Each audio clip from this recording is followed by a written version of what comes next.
بسم اللہ الرحمن الرحیم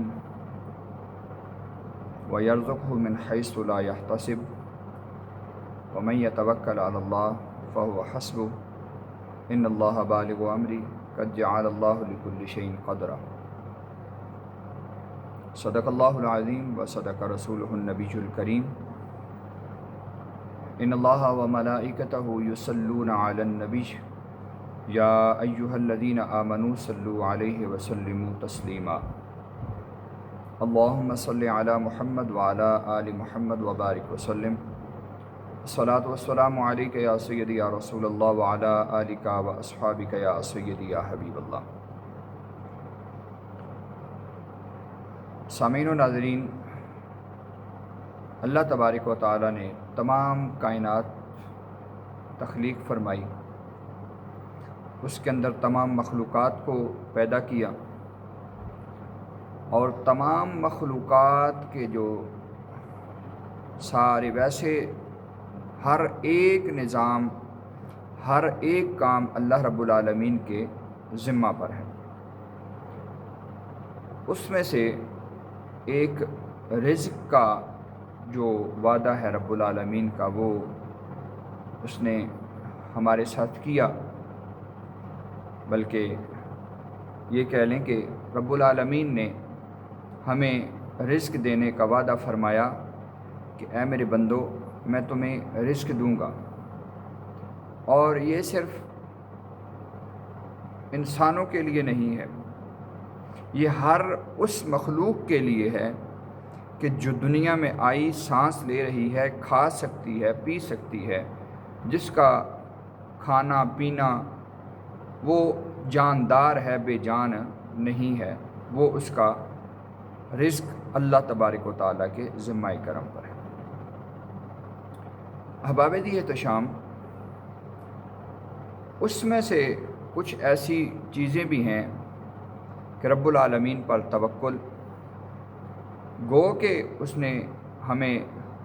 محنت کے بارے میں بھی فرمایا کہ ہم محنت کریں گے ہمیں اور زیادہ ملے گا، لیکن توکل بھی ایک بڑی شے ہے، بڑا ایک توکل کا نام ہے۔ اللہ رب العالمین نے قرآن میں ارشاد فرمایا کہ میں توکل کرنے والوں سے محبت کرتا ہوں، ان اللہ یحب المتوکلین، کہ میں محبت کرتا ہوں ایسے لوگوں سے جو مجھ پر توکل کرتے ہیں، جو مجھ پر یقین رکھتے ہیں، یقین کامل۔ احباب دی احتشام، ہم ایسے لوگوں کو دیکھتے ہیں کہ جو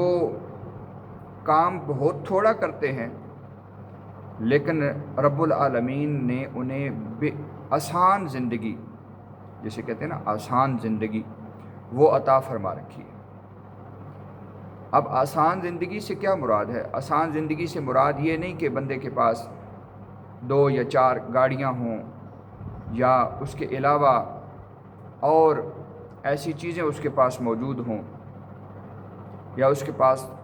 3-4 گھر ہوں، تو یہ آسان زندگی ہے۔ نہیں، آسان زندگی اسے کہتے ہیں کہ جو آسانی کے ساتھ کھانا بھی کھا رہا ہے، آرام سے سو بھی رہا ہے، اللہ کی عبادت بھی کر رہا ہے، رب کو یاد بھی کر رہا ہے، اور اس رب کی عبادت کے ساتھ ساتھ، ذکر کے ساتھ ساتھ وہ اپنے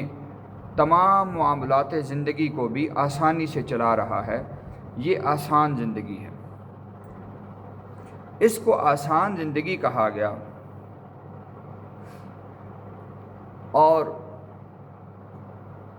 رزق کا چونکہ وعدہ رب العالمین نے فرما رکھا ہے، اور رب العالمین نے یہاں تک ارشاد فرمایا کہ تم اگر مجھ پر توکل کرتے ہو نا، تو میں تمہیں وہاں سے رزق عطا کروں گا، وہاں سے رزق عطا کروں گا کہ جہاں سے تمہیں خبر بھی نہیں ہوگی۔ دیکھیں، پتھر کے اندر ایک اللہ رب العالمین کی مخلوق ہے، کیڑا مکوڑا، یہ پتھر کے اندر بھی ہوتے ہیں، تو رب العالمین انہیں رزق عطا فرماتا ہے، انہیں رب العالمین رزق عطا فرماتا ہے، اور یہ پتھر کے اندر بھی انہیں رزق مل رہا ہوتا ہے۔ تو احباب دیت و شام، دیکھیے کہ اللہ رب العالمین پر توکل اور اس کے کلام پر توکل، یہ نہیں کہ اللہ رب العالمین کا کلام ہے تو اس کے فضائل نہیں ہیں، بے شمار فضائل ہیں، بہت سارے فضائل ہیں۔ اسی طرح کا ایک ہم آپ کے سامنے واقعہ رکھتے ہیں۔ حضرت عبداللہ بن مسعود رضی اللہ تعالیٰ عنہ، آپ کا جو وقت وصال ہے وہ قریب آیا تو حضرت عثمان ذو النورین آپ کی عیادت کے لیے گئے، دیکھنے کے لیے گئے۔ اور ضمناً ایک بات عرض کرتا چلوں کہ آج ہمارے اس معاشرے میں یہ چیز ختم ہوتی جا رہی ہے کہ اگر کوئی ہمارا بھائی، کوئی ہماری رشتہ داروں میں سے کوئی ہمارے واسطے والے لوگ جو ہیں، تعلق والے لوگ جو ہیں، ان میں سے اگر کوئی بیمار ہو تو ہم دھیان نہیں دیتے، حالانکہ یہ حضور علیہ الصلاۃ والسلام کی بہت پیاری سنت ہے، بہت پیاری سنت ہے کہ کسی بیمار کی عیادت کرنا، اس کو دیکھنا، اس کا حال پوچھنا۔ اور یہ طریقہ کار آج سے کچھ چند سال قبل یہ طریقہ کار رہا ہے اور شروع سے چلتا آ رہا ہے کہ لوگ نماز کے اندر آتے اور نماز کے اندر آتے اگر ان میں کوئی نمازی موجود نہ ہوتا، ایک نماز یا دو نمازوں میں وہ موجود نہ ہوتا، تو وہ ایک دوسرے سے پوچھتے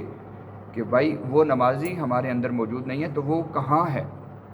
تو اگر انہیں پتہ چلتا کہ وہ فلاں بندہ جو ہے وہ نماز میں اس لیے نہیں آ رہا کہ وہ بیمار ہے، وہ علیل ہے، تو تمام نمازیوں کی یہ عادت ہوتی کہ وہ اس کے گھر میں عیادت کے لیے جایا کرتے تھے۔ تو آج یہ چیز اس لیے بھی ختم ہو گئی ہے کیونکہ ہمارا نماز کے اندر ایک وہ جو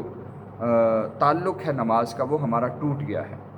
ہم بھی ایک نماز پڑھتے ہیں، بس 2 نمازیں چھوڑ دیں، 2 نمازیں پڑھی، 3 نمازیں چھوڑ دیں، تو ہمارا یہ تعلق جو ہے یہ ختم ہوتا جا رہا ہے مساجد کے ساتھ۔ جب مساجد کے ساتھ تعلق ختم ہوا تو پھر ایک دوسرے کی خیر خبر بھی ختم ہو گئی اور پھر معاملات ایسے ہوئے کہ ہمارے درمیان محبت بھی کم ہوتی جا رہی ہے۔ ہم نہیں پوچھتے، ہمیں اگر پتہ بھی چل جائے کہ فلاں شخص بیمار ہے، وہ علیل ہے، وہ اس کی طبیعت ناساز ہے، تو ہم ٹال مٹول کر دیتے ہیں کہ ٹھیک ہے بھائی ہم دیکھنے جائیں گے، بس ٹائم ملے گا تو دیکھیں گے۔ لیکن کیا یہی بات ہے کہ ہمارے دلوں سے محبت کم ہوتی جا رہی ہے، اور محبت جو ہے وہ اس وجہ سے کم ہے کیونکہ ہمارا تعلق مساجد سے کم ہو گیا۔ اب بندہ کہے کہ یار مساجد سے تعلق کم ہوا تو محبت کیسے ختم ہوئی؟ محبت اس لیے کہ ہم جب مساجد میں آتے ہیں، نماز پڑھنے کے لیے آتے ہیں، تو ایک دوسرے کے ساتھ مل کر کھڑے ہوتے ہیں۔ جب ہم ایک دوسرے کے ساتھ مل کر کھڑے ہوتے ہیں تو پھر ہمارے دل بھی ملنا شروع ہو جاتے ہیں۔ پھر جب ہم نماز سے فارغ ہوتے ہیں، فراغت حاصل کرتے ہیں، تو ہمارے ایک دوسرے کے ساتھ جو مصافحہ ہے، معانقہ ہے، وہ جب ہم ملتے ہیں تو ہمارے دل بھی ملتے ہیں، اور پھر ہمارے اندر ایک بہت ساری ایسی محبت آ جاتی ہے ایک دوسرے کے لیے کہ ہم سوچتے ہیں یار کہ ہاں واقعی یہ ہم کیوں دور ہیں، اس چیز سے کیوں دور ہیں۔ تو آج ہمارے اندر یہ چیز ختم ہوتی جا رہی ہے اور بہت زیادہ ختم ہو چکی ہے، تو ہمیں چاہیے کہ ہم اس چیز کی طرف بھی توجہ دیں۔ تو احباب دیت و شام، حضرت عبداللہ بن مسعود، ہم اپنی بات کی طرف آتے ہیں کہ حضرت عبداللہ بن مسعود رضی اللہ تعالیٰ عنہ بیمار تھے، وقت وصال آپ کا قریب تھا، تو حضرت عثمان ذو النورین رضی اللہ تعالیٰ عنہ آپ کی پاس تشریف فرما ہوئے اور دیکھا کہ آپ کی بیٹیاں ہیں صرف، تو حضرت عثمان ذو النورین نے کہا کہ میں آپ کے لیے کوئی مال وغیرہ کا انتظام کر دیتا ہوں تاکہ جب آپ کا وصال ہو جائے تو آپ کی بیٹیوں کو مشکل نہ ہو۔ تو حضرت عبداللہ بن مسعود رضی اللہ تعالیٰ عنہ نے ارشاد فرمایا کہ نہیں، میری بیٹیوں کو کسی مال و دولت کی ضرورت نہیں ہے۔ حضرت عثمان حیران ہوئے کہ یہ کیسا معاملہ ہے کہ بیٹیاں ہیں اور آپ کے پاس اتنا کوئی سرمایہ بھی نہیں ہے، تو پھر یہ کیسی بات ہوئی؟ تو حضرت عبداللہ بن مسعود رضی اللہ تعالیٰ عنہ عرض گزار ہوئے کہ میں نے اپنی بیٹیوں کو سورہ واقعہ پڑھنے کا کہا ہو، وہ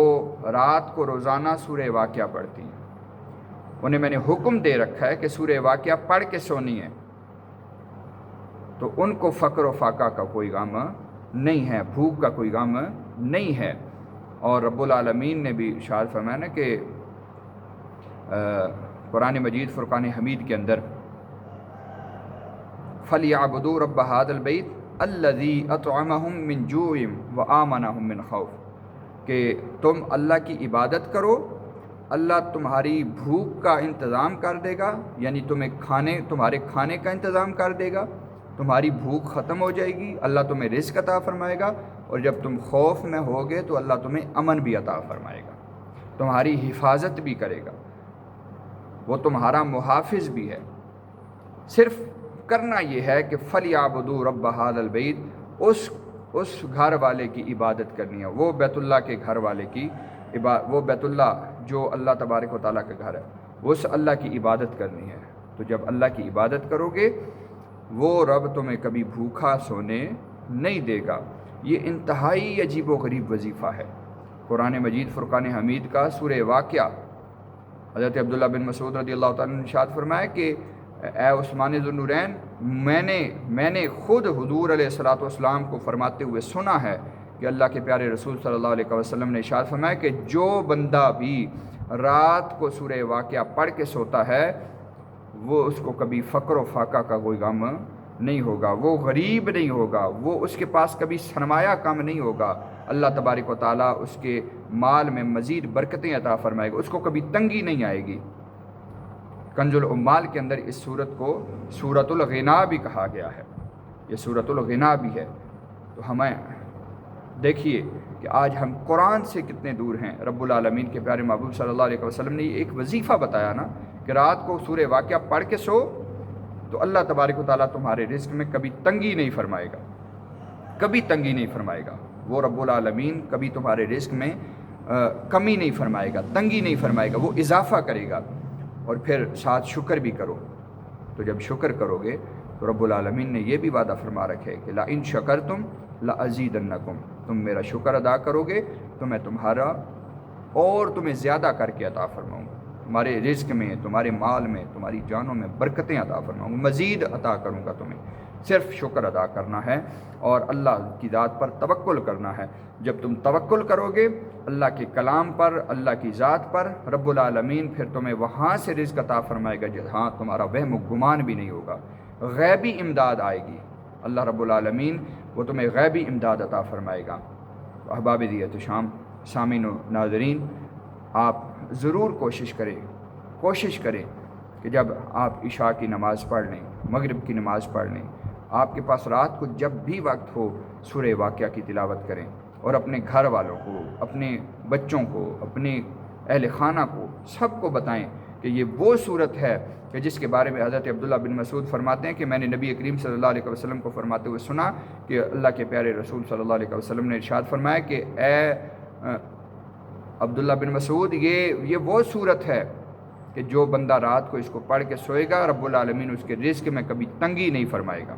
اس کے رزق میں اضافہ فرمائے گا، اس کا رزق کم نہیں ہوگا بلکہ اس کا رزق مزید بڑھتا چلا جائے گا، مزید سے مزید بڑھتا چلا جائے گا۔ احباب دیت شام، اللہ رب العالمین ہمیں قرآن کے ساتھ، اپنی عبادات کے ساتھ، اپنے ذکر و اذکار کے ساتھ جوڑے رکھنے کی توفیق عطا فرمائے،